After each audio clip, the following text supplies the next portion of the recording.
engineering are not constructed, they're carved out of sandstone cliffs. At its height, Petra was the center of a vast trading network in frankincense and myrrh, and home to over 30,000 people in one of the most bone-dry deserts on Earth.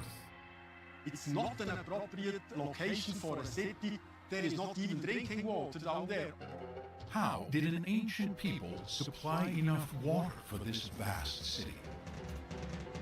And how did they carve these magnificent structures so high up in these cliffs? To find out, a geoscientist teams up with stonemasons to carve a Petra-style tomb. We're looking at something that hasn't been witnessed for almost 2,000 years. And archaeologists and hydroengineers discover how a group of nomads transformed this desert city into an oasis, the Las Vegas of the ancient world. It's really conspicuous consumption of this precious resource, water, in this desert environment.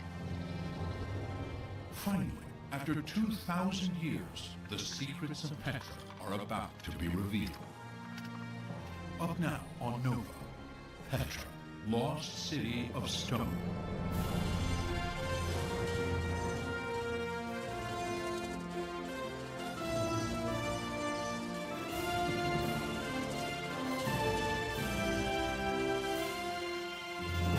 Major funding for NOVA is provided by the following: the David H. Koch Fund for Science, supporting NOVA and promoting public understanding of science, and the Corporation for Public Broadcasting, and by PBS viewers like you. Thank you.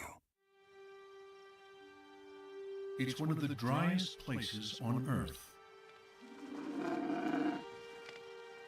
Yet concealed among the canyons of this harsh desert in the Kingdom of Jordan is a magnificent ancient city, Petra. For over 1,000 years, its location remained hidden, protected by fortress-like cliffs and Bedouin tribes who fiercely guarded its secret. Then, in 1812, a Swiss adventurer disguised as an Arab pilgrim risked his life to search for the legendary city. Johann Ludwig Burckhardt makes his way through the Sieg, a dramatic canyon rising almost 600 feet that twists and turns for nearly a mile. Near its end, the canyon widens to reveal a towering, temple-like facade.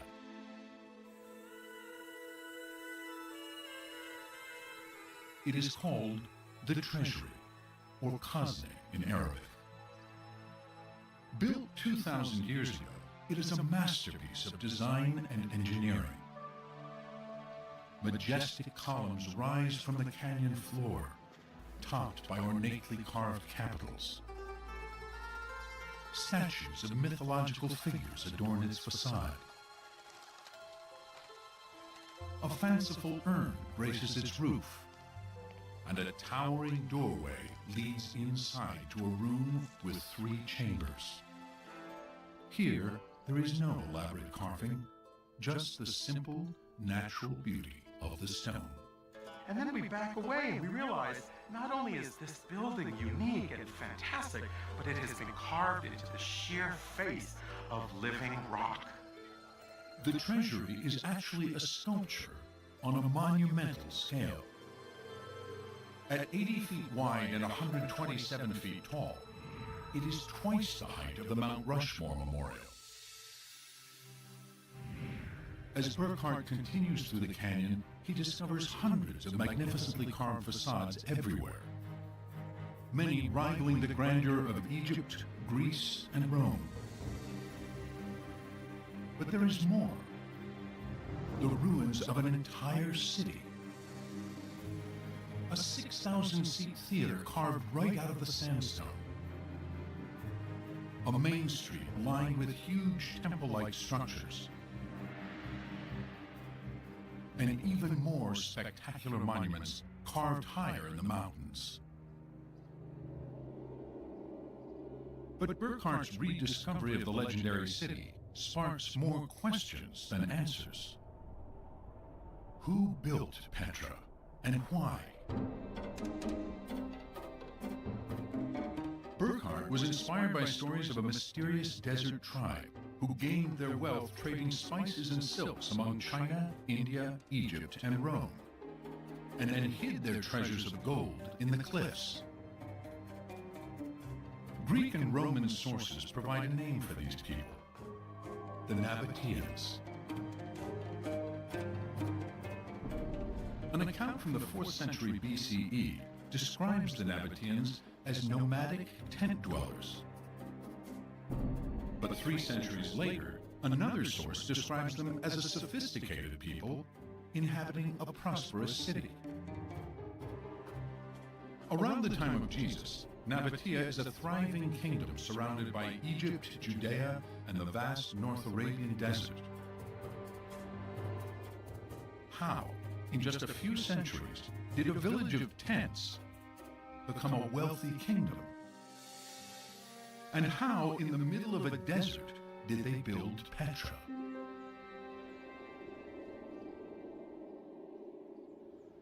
Tom Paradise has spent over 3 decades trying to find out. He's a geoscientist who specializes in preserving ancient structures. Alongside the treasury, he sees strange square marks that could be a clue to how it was built. Are these marks the remnants of where an ancient scaffold was anchored to the cliff face?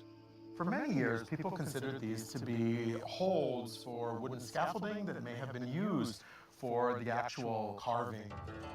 But Paradise has doubts. If these are scaffolding marks, why did the Nabateans leave them here? And why are they found nowhere else in Petra? Paradise believes the real reason for the marks may be tied to the fanciful name given to this monument centuries ago. This building is called the Khazne. It is the treasury. And so legend goes back millennia that this housed riches. Because it is known as the treasury, people have searched it for treasure. Bullet holes riddle the urn at the top. And these marks may be footholds to climb up and get a closer look. We think maybe those footholds were carved for the purpose of raiding the upper parts of the Khazne, looking for the treasure. But the urn holds no gold. It's solid rock. The only treasures here are the magnificent sculptures. Whatever the true purpose of these marks, Paradise is certain they're not for scaffolding. After all, in this desert, wood is relatively scarce. So how on earth could the ancient Nabateans carve such a huge monument so high up in the cliff face without scaffolding? Paradise has a bold plan to find out. And go all the way down to the top. Working with a team of stonemasons, they will try to carve a Nabatean-style facade for the first time in 2,000 years. I may be sitting on the answer to the age-old question as to how were these facades carved? At the same time, archaeologists and hydro-engineers are investigating how the Nabateans could even survive in this bone-dry environment. The entire hydraulic infrastructure was built, as I think I may prove, following one master plan. Their groundbreaking discoveries are revealing the engineers of Petra were not only masters of stone, but also of water, transforming a desert city into the Las Vegas of the ancient world. Now, can scientists finally uncover how a nomadic tribe built this city of stone? And why Petra ultimately vanished into legend?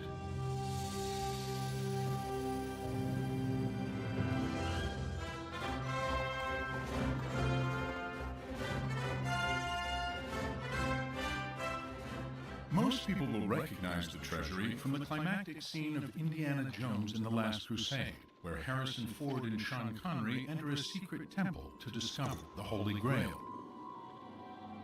But despite the great Hollywood story, the treasury and most of Petra's iconic buildings are not temples. They're tombs. The Nabateans left very little writing, but on some of their facades are inscriptions in an Aramaic script the common language of the Middle East in the time of Jesus. This one, on a facade called Turkmenia, reads in part, "This tomb is sacred. Nothing of all that is inside shall be changed or removed forever." Tomb raiders disregarded notices like this, so human remains and grave goods rarely survive. But body-sized niches leave no doubt these were burial chambers. In all, the cliffs of Petra hold over 800 tombs. The prominence of these monuments led many of the early explorers to consider the possibility that this might just be a city of the dead, a necropolis. But over the past 200 years, all of the research has actually shown it was a city of the living as well. Chris Tuttle has been working here more than 10 years. Although less than 2% of the site has been excavated, archaeologists have mapped and surveyed the area. All in all, ancient Petra was a metropolis about the size of the island of Manhattan. There is a 2-square-mile downtown where people lived, worked, and prayed. Suburbs, housing more people, stretch to the north and south. Based on these surveys, Tuttle can estimate the population.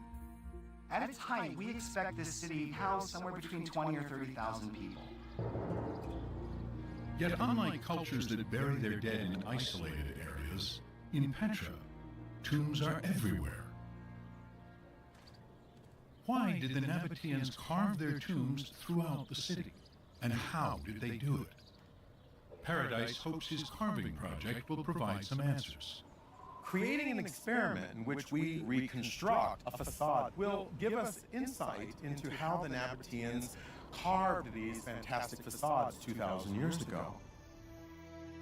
But Paradise can't carve his facade here. Petra is a protected World Heritage Site.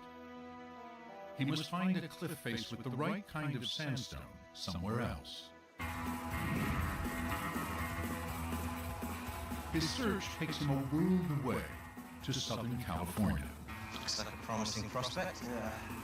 While the ocean view is a sharp contrast to the Jordanian desert, the sandstone is identical to Petra's. Paradise enlists stonemasons Blake Rankin and Nathan Hunt. With permission from the landowner, they search for just the right rock. Hunt is a classically trained master carver and architectural sculptor with over 18 years of experience. We're looking for a fine-grained sandstone which lends itself to ornamental carving. Sandstone is a soft rock made of compressed layers of sand and minerals. That looks like the type of stone we're looking for. Yeah, this is great. It looks like it's going to carve really well. The team has found the perfect rock and cliff face. Now, they must find the right tools for the job. Back in Petra, Paradise discovers a clue in the stone. Chisel marks made from iron tools. The technologies used with chisels and stonework haven't changed in 2,000 years. We use the same chisels, and so they leave the same marks. By matching modern-day tool marks with those found in Petra, their advisor Tom Paradise tells them exactly which tools to use. The claw chisel, the flat chisel, and the pointed chisel. The pointed chisel is used for the coarser chiseling that removes large amounts of rock. So the pointed chisel is exactly what Hunt and Rankin used to begin work. Yeah, feels good to be carving. But their exuberance fades fast. Carving by hand is seriously slow. There's no way we can do it by hand. A Greek source says the Nabateans had few slaves, but they probably did have plenty of skilled manpower and time. Hunt and Rankin have neither, but they have power tools.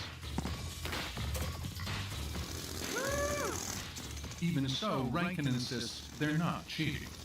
This is a chisel very similar to one that the Nabateans would have used. The only difference is that we've mechanized the hammer process so that we can move a lot of stone really quickly.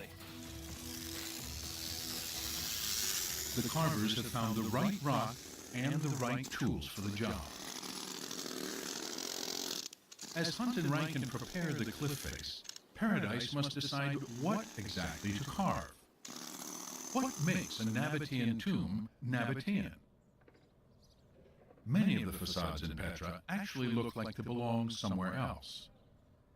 At the treasury, Paradise finds statues, columns, and capitals reminiscent of ancient Greece and Rome.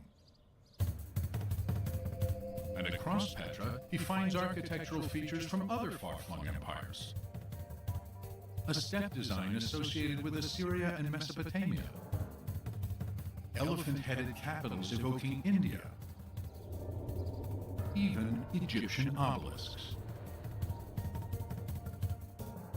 But among the familiar are designs Paradise has seen nowhere else.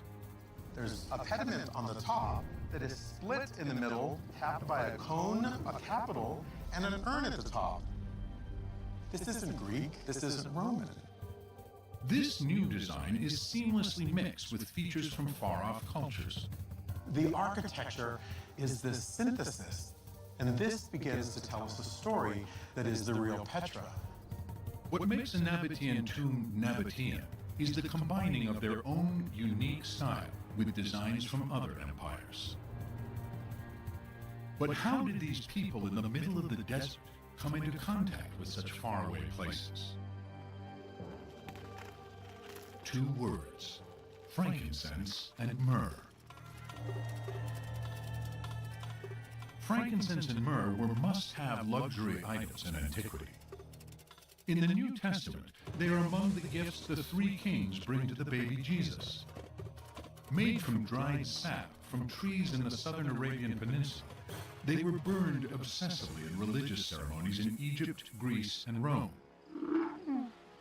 But to get that incense to consumers throughout the Mediterranean, it first had to be transported through the desert.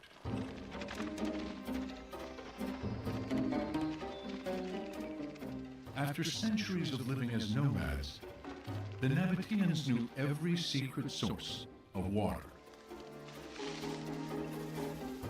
If you wanted to cross the desert and make it out alive, you had better have a Nabatean leading the way. Along the route, they built outposts to guard their goods and extract a toll. In a valley just over the mountain from Petra, Andrew Smith has excavated this fort called Bir Makur. There was definitely a Nabatean presence here, most likely related to the trade that came out of Petra. Among the artifacts he excavated are dozens of tiny clay perfume bottles. The Nabateans were most likely processing some of the raw frankincense, and they would have bottled and then packed them tightly so that they weren't going to break, and probably loaded them on camels or even donkeys. The incense road became the lifeblood of the Nabateans, pulsing from Saudi Arabia to the port of Gaza, the gateway to Greece and Rome. The financial reward from this trade catapults a desert tribe into a powerful kingdom. Nabatean towns and tombs spring up throughout the northwestern Arabian Peninsula. By the 1st century, the Roman writer Pliny called the Nabateans the richest race on earth. Much of their wealth went into building their capital city, Petra. Tom Paradise believes the Nabateans' far-flung trade connections influenced their domestic designs. Because Petra is a crossroads for the region, it makes sense that they would adopt and adapt different architectural styles from a lot of their trading partners. But with all these different styles, what should Paradise pick for his carving experiment? This sort of facade represents more than 500 other facades in Petra. So this style really is the archetype of the tomb facades. To Paradise, this tomb is typically Nabatean. Although it appears plain, it's a mashup of different architectural styles.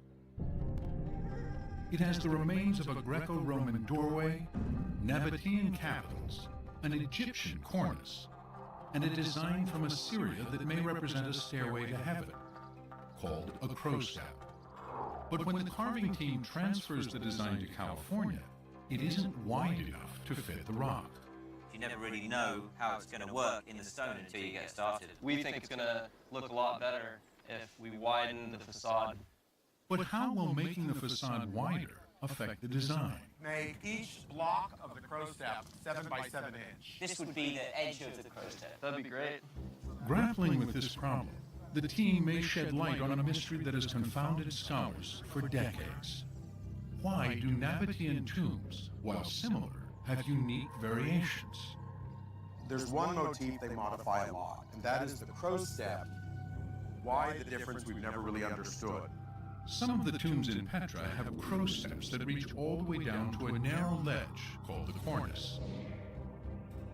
Other crow steps meet in the middle. Some scholars have argued this reflects an evolution in design. But Paradise thinks they have struck upon a practical reason. As we make the facade wider, it really requires us to take the crow steps all the way down to the cornice. If the facade is wider, the crow steps must break apart. Increasingly, we notice that changes of the rock actually cause changes within the design elements.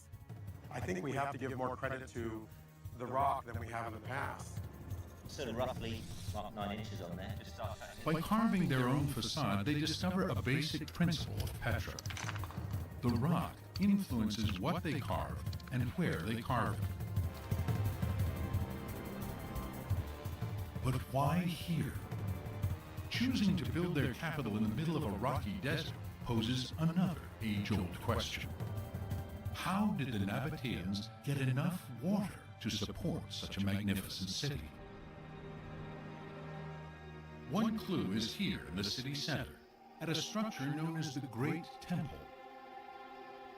Its monumental stairway leads to a large stone platform surrounded by over 100 columns.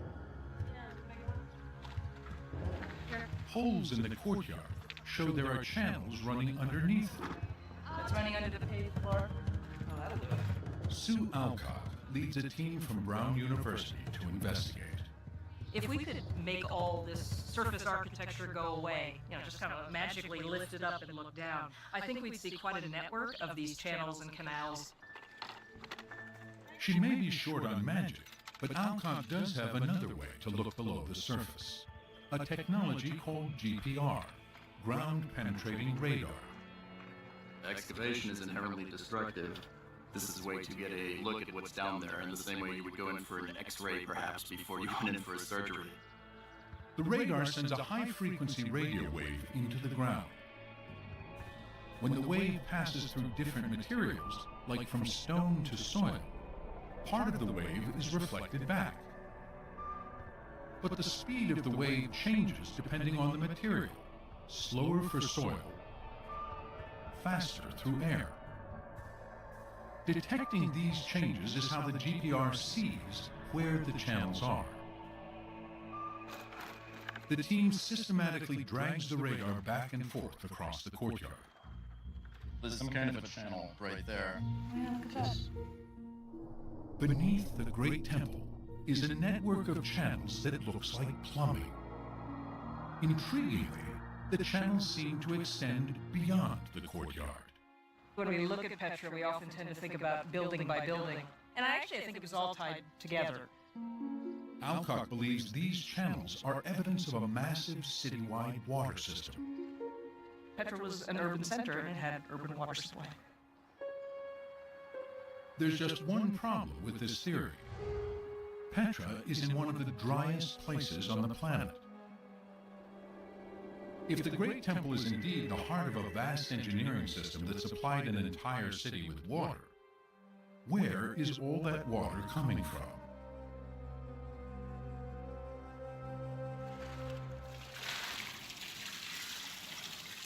One possible source is still used daily by locals. It's called Ain Musa, or the Spring of Moses. Allison Mickle and Cecilia Feldman of Brown University's survey team join hydroengineer Charles Ortloff to investigate. in Numbers 20:11, it talks about how the Israelites were wandering in the desert and Moses strikes this rock in anger and water flows forth. The story of Moses miraculously bringing forth water has been linked in legend to this rock and spring. But it would take an engineering miracle to get this water from Ain Musa to Petra's city center. It's 5 miles away. In the Seek, the entrance to Petra, the team finds evidence for how the water may have been brought here.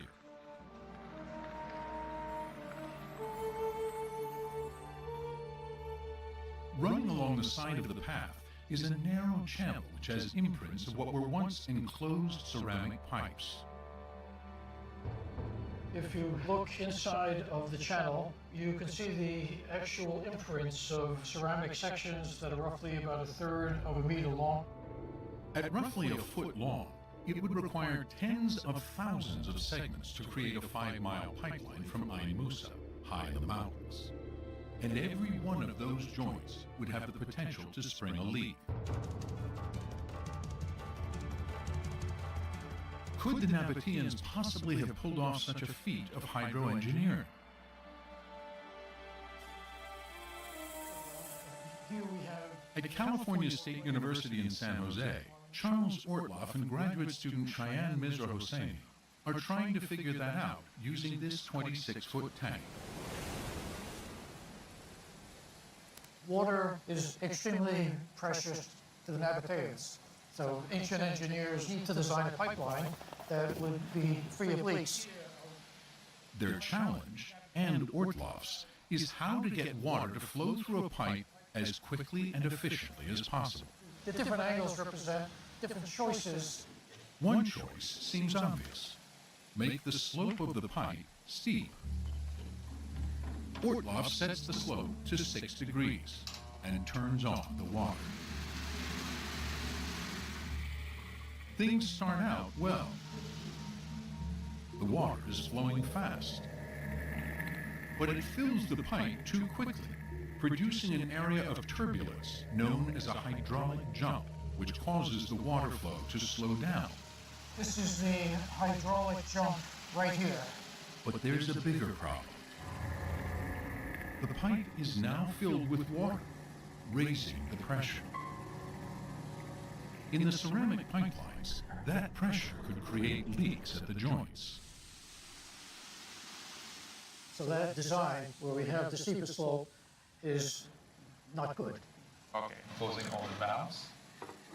If you could put the brick on the other side, just going to slide it over. Ortloff adjusts the slope of the pipe to 4 degrees. A little more. Yeah, there we go. Got it. A small change in the slope, just 2 degrees shallower, has a big impact on the speed of the water. The big surprise here is that we have only changed the slope by 2 degrees, and yet we have a completely different flow pattern. The flow is fast, and in this test, the pipe never completely fills with water, which would be good news for Petra's plumbers. The entire flow has an exposed airspace above the surface, and this will prevent leakage in the system. With the help of modern-day tools, Ortloff has shown that the best design for delivering water fast and leak-free is a 4-degree slope. And when Ortloff measures the angle of the carved channel in Petra, he makes a remarkable discovery. If we look at actual field measurements, we're able to see that with their pipeline, the ancient Nabatean engineers had a slope of approximately 4 degrees. 2,000 years ago, Petra's engineers worked out the perfect design for their long-haul pipelines. They invented scientific principles that were only officially discovered in the West some 2,000 years later. It is clear that the Nabateans were master hydraulic engineers.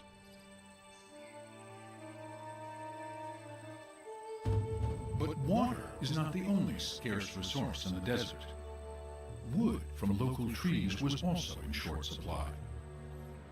So how could the Nabateans build their tombs so high up in the cliff face without using large wooden scaffolding? Paradise finds an important clue in this unusual carving, aptly called the unfinished tomb. The top is finished, the upper area of the capitals remains somewhat crude and still in progress. But then below that, nothing has been carved at all. It's the natural sandstone face. To Paradise, the progression of finished at the top and barely started below can mean only one thing. The Nabateans started from the top and carved down. The unfinished tomb shows that Nabateans began by sculpting the top layer of the facade and then worked their way down the cliff face. Windy again. Back in California, Paradise tells Hunt and Rankin they must carve their facade Nabatean style, top down and without scaffolding. There's a lot of challenges involved in trying to figure out how the Nabateans carved a piece like this. I die like a Nabatean is my worst fear. Falling off the rock. Up to now, they've been using safety harnesses. But the Nabateans' top-down approach gives them an ingenious idea for how to carve without harnesses or a large wooden scaffold. We've drilled into the stone here and placed a couple of pins and then put a plank on top and created a temporary and movable ledge. It doesn't require a lot of material. They drive 3 pins into the rock and lay just a couple of planks of wood across them, forming a platform. As their carving descends, it erases the holes they've made, leaving no sign of their platform.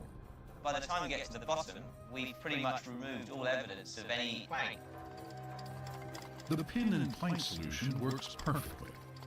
It could explain how the Nabateans were able to carve so high up without scaffolding, and why no evidence for the technique can be found. Halfway through the carving, the team makes another discovery.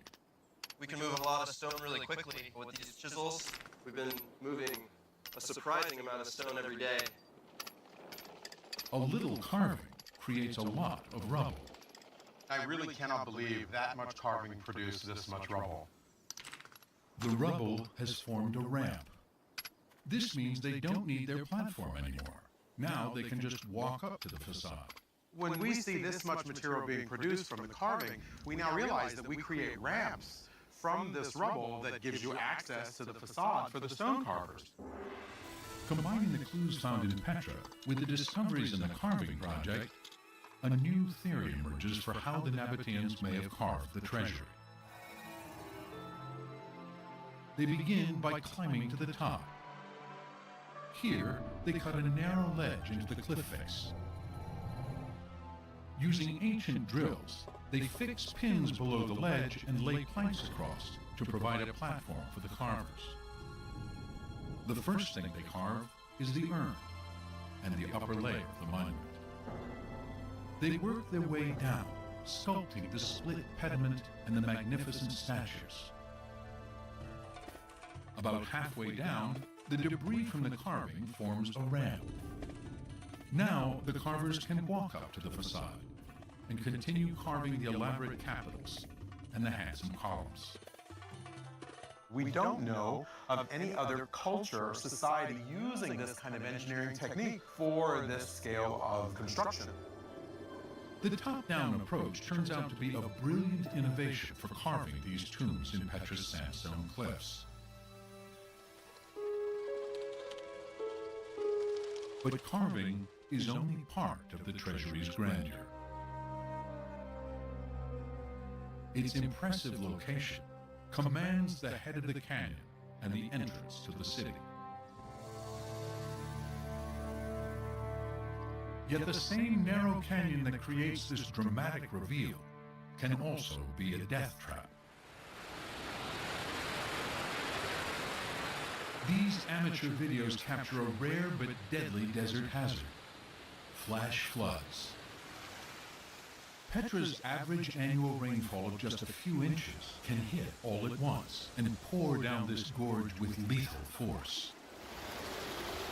Flash floods took the lives of 22 French tourists here in 1963 and even today could damage the treasury.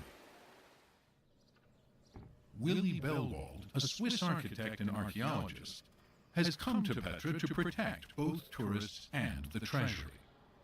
He's searching for clues to how the Nabateans held back the floods. When they decided to carve this facade into the cliff, they had to do something against flash floods in wintertime. Next to the treasury is a narrow gorge. Here, Bellwald finds huge blocks mortared together to form an ancient dam. It's 2,000 years old and still totally preserved. But this one dam would not be enough to protect the treasury. So Bellwald is on the hunt for more dams. While the landscape appears to be plain rock, to Bellwald it is packed with clues. He notices different colors on the canyon wall. Above this line, the stone is dark. Below, it's lighter, which Bellwald believes is caused by mineral deposits from water once stored here in a reservoir. Following this waterline brings him to an area where two deep grooves have been carved into the canyon walls. The grooves show where a dam once stood. All these dams had to be anchored into the cliffs on both sides that they could easily withstand the pressure of the retained water. Following these clues, Bellwald has uncovered an ancient Nabatean dam system. The Nabateans built 5 dams. And to make those dams even more effective, they carved a channel 140 feet long and 16 feet deep to reroute some of the water. This created a large area to store overflow and reduce the force of the water before it reached the treasury. It's an engineering feat almost as impressive as the treasury itself. They realized that if they divert the water, they allow the water to spread out to a bigger surface, and this reduced its speed tremendously. It worked perfectly. So perfectly, Bellwald can't improve on this design. Today, a team is repairing this ancient dam network so it can once again protect the treasury. If we want to keep the treasury for the future, we have to protect it again as 2,000 years before from flash floods, and that's exactly what I'm doing. Because the threat of floods was so great, Bellwald believes the Nabateans must have built the dam system and the treasury at the same time. In fact, scholars now believe the grand tombs, the city center, and the water systems, most of the ancient city of Petra, were built within 100 years around the birth of Jesus. The entire hydraulic infrastructure of Petra was built following one master plan. So just how much water did that system provide? Back in San Jose, Charles Ortloff is figuring that out. These are the main supplies of water from all of the cisterns, all the dams. Ortloff has mapped every water feature he and other archaeologists have discovered. 8 springs for fresh drinking water, 36 dams to protect the city from flash floods, over 100 cisterns and reservoirs to collect and hold rainwater, and 125 miles of pipeline to connect many of these features into one integrated water system. From the map and his flume experiments, Ortloff can estimate the total amount of water available to Petra's 30,000 people. If you sum up all of the water from various sources, that would lead to 8 liters per person per day. 8 liters is about 2 gallons. In a world before showers and washing machines, that's more than enough water to survive on. In fact, new discoveries reveal that the Nabateans had enough water to transform Petra into a desert oasis. Evidence of that water surplus is being found right next to the Great Temple, in a large open terrace. It was named by early explorers as the marketplace. So when Leanne Vidal began digging here in 1998, that's what she expected. Because it had been called a marketplace, I came in prepared to excavate a market. But as she began digging, at 8 feet deep, she discovered waterproof cement. So we knew that we had something containing water, something deep. Her team excavated further and discovered a subterranean structure. We have the southwest corner here, and directly to the north is the northwest corner. Vidal located all 4 corners to discover overall dimensions of 140 by 80 feet, nearly the size of an Olympic swimming pool. Then, in the middle, she found evidence of a stone platform, and surrounding the sunken structure, channels, likely used for irrigating a lower terrace, where soil samples suggest the area had been cultivated. When she puzzles the evidence together, Vidal concludes the marketplace was in fact a huge ornamental pool complex, including an island pavilion and a garden on a terrace below. If you can imagine below us this large pool of water and then a green garden with date palm trees and flowers, this is something that is for showing off. Throughout the city center, archaeologists are finding other decorative water features, like fountains and a canal running beside a colonnaded street. It's really conspicuous consumption of this precious resource, water, in this desert environment. Conspicuous consumption of water in the middle of a desert? It seems Petra resembled another flashy desert destination.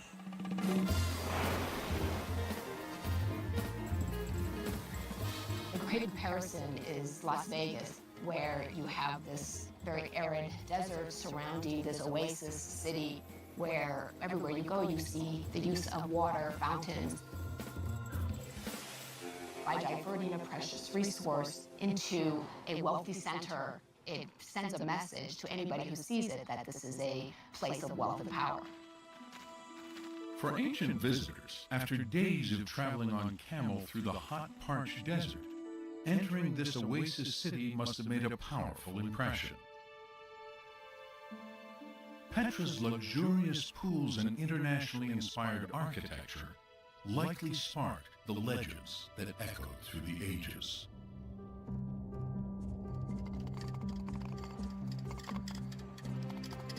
Back in California, after 2 months of carving and nearly 2,000 years, architecture of far-off lands emerges from the rock. We've got Assyrian, Egyptian, Greco-Roman, but you put it together, you stand back, and it's Nabatean. And now it's a little bit Californian. Whether the Nabateans were carving tombs for the dead or water channels for the living, their mastery of stone was the key to Petra's wealth and beauty.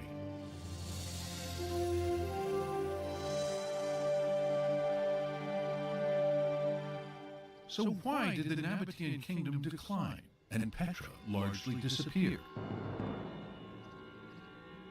Across the city, collapsed columns point to a prime suspect.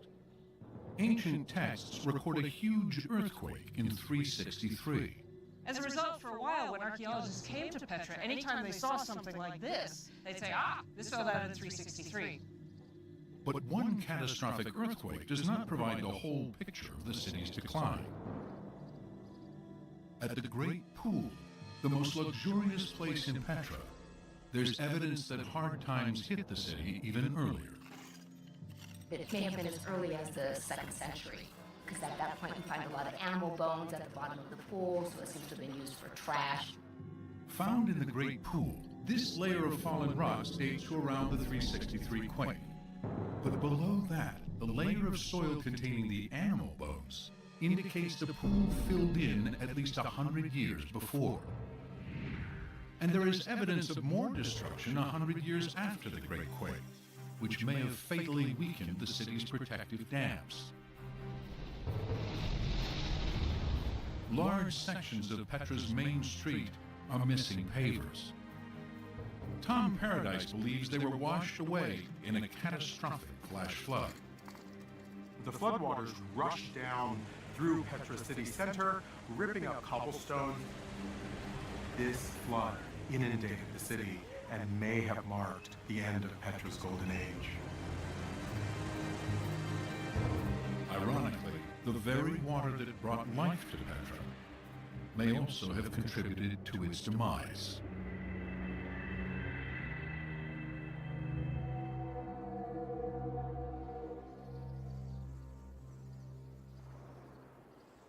Today, in the hills of Southern California, the carving team is bringing a bit of Petra back to life.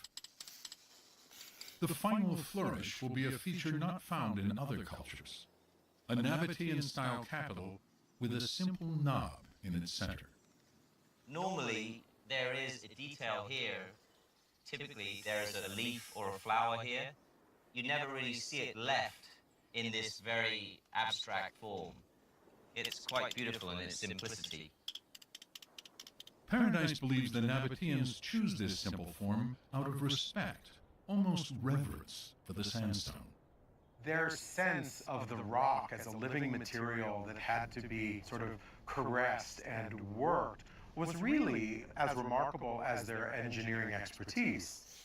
And the sandstone itself becomes a tool to finish the surface of the tomb. Using the same stone that we carved off the rock, I'm just rubbing the last little stages, just kind of carefully finishing off that last surface.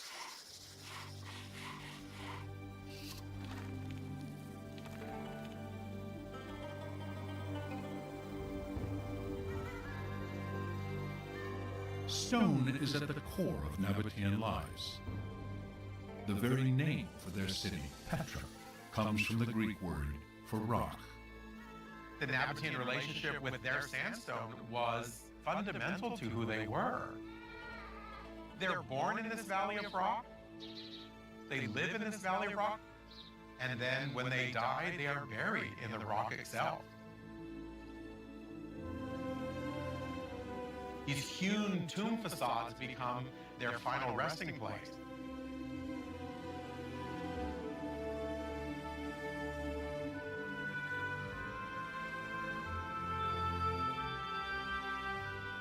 Each year, over 500,000 tourists retrace the steps of the explorer Johann Ludwig Burckhardt and gaze up in awe at the treasury.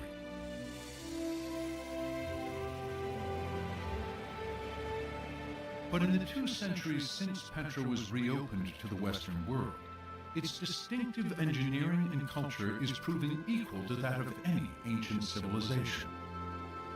Petra's more than a city. It was the seat of a kingdom whose peace and prosperity was the envy of the ancient world. Cisterns, channels, dams, even fountains and pools. The Nabatean mastery of water fueled their astonishing city of stone. The water features are underpinning everything. If the Nabateans couldn't control this water, you wouldn't have a city here. Over 2,000 years ago, a desert tribe settled among these forbidding cliffs and transformed this hostile landscape into an oasis. The Nabateans learned how to maximize these limited resources to produce a society and a culture that thrived and prospered for hundreds and hundreds of years. Burckhardt came here chasing legends of a city lost in the sands of the desert. A city with riches from all, and these wonders of engineering are not constructed, they're carved out of sandstone cliffs. At its height, Petra was the center of a vast trading network in frankincense and myrrh, and home to over 30,000 people in one of the most bone-dry deserts on Earth. It's not an appropriate location for a city. There is not even drinking water down there. How did an ancient people supply enough water for this vast city? And how did they carve these magnificent structures so high up in these cliffs? To find out, a geoscientist teams up with stonemasons to carve a Petra-style tomb. We're looking at something that hasn't been witnessed for almost 2,000 years. And archaeologists and hydroengineers discover how a group of nomads transformed this desert city into an oasis. the Las Vegas of the ancient world. It's really conspicuous consumption of this precious resource, water, in this desert environment. Finally, after 2,000 years, the secrets of Petra are about to be revealed. Up now on Nova, Petra, Lost City of Stone.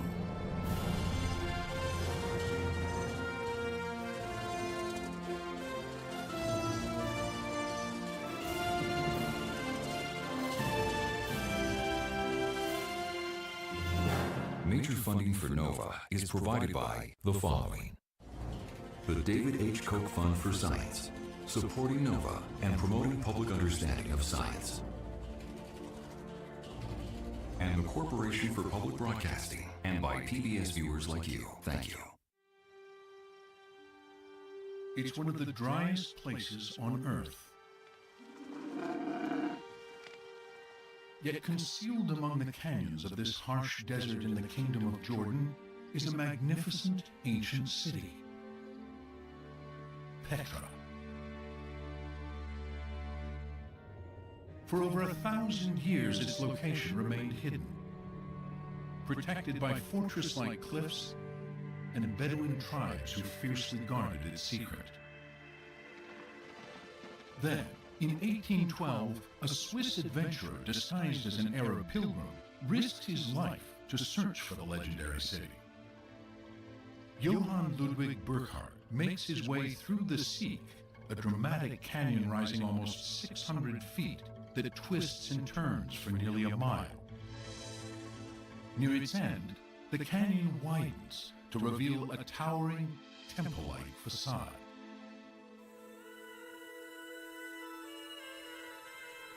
It is called the Treasury, or Khazne in Arabic. Built 2,000 years ago, it is a masterpiece of design and engineering. Majestic columns rise from the canyon floor, topped by ornately carved capitals.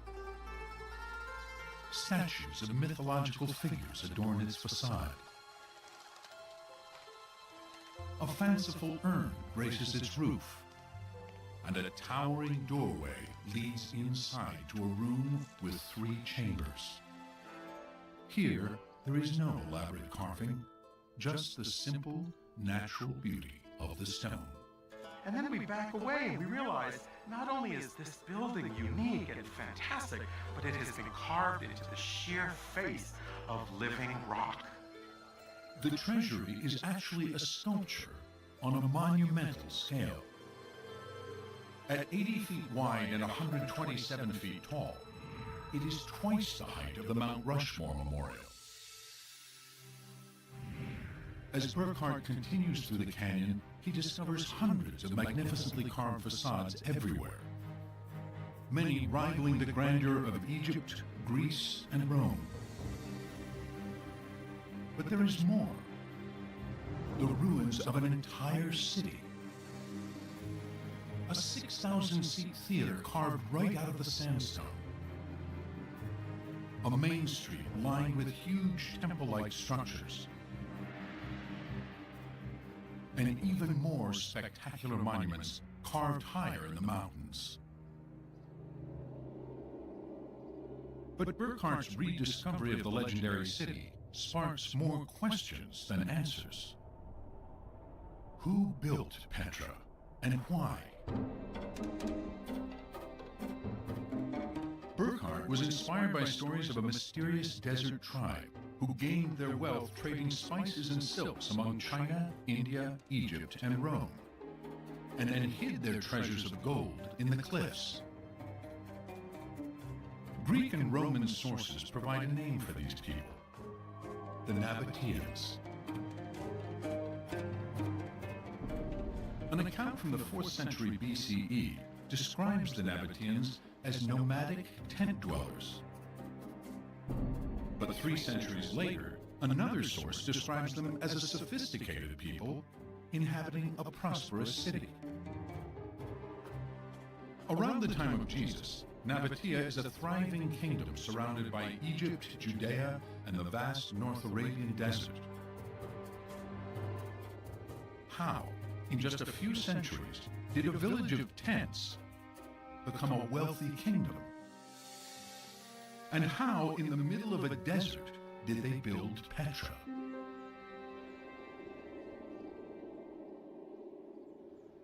Tom Paradise has spent over 3 decades trying to find out.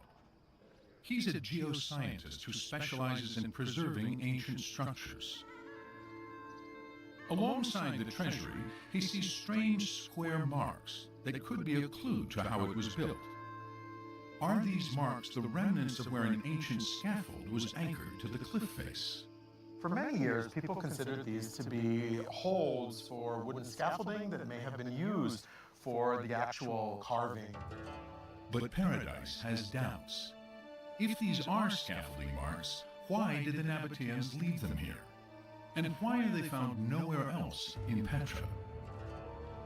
Paradise believes the real reason for the marks may be tied to the fanciful name given to this monument centuries ago. This building is called the Khazne. It is the treasury. And so legend goes back millennia that this housed riches. Because it is known as the treasury, people have searched it for treasure. Bullet holes riddle the urn at the top. And these marks may be footholds to climb up and get a closer look.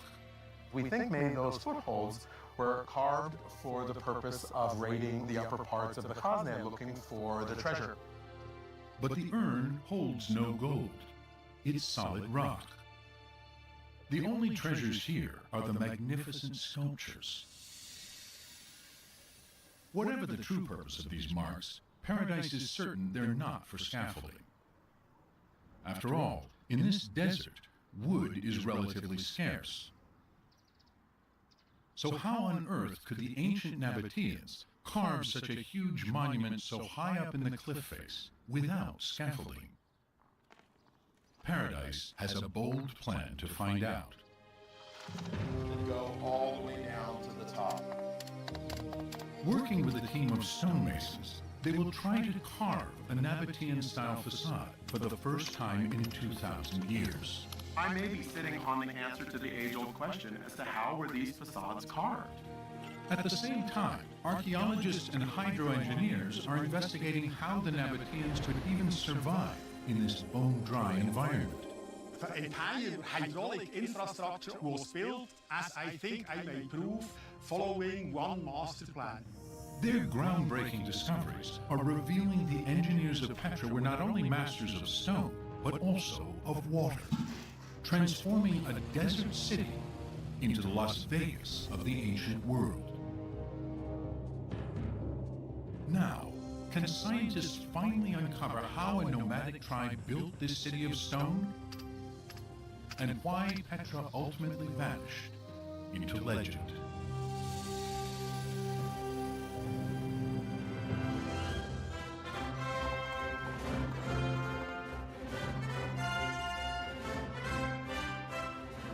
Most people will recognize the treasury from the climactic scene of Indiana Jones in The Last Crusade, where Harrison Ford and Sean Connery enter a secret temple to discover the Holy Grail. But despite the great Hollywood story, the treasure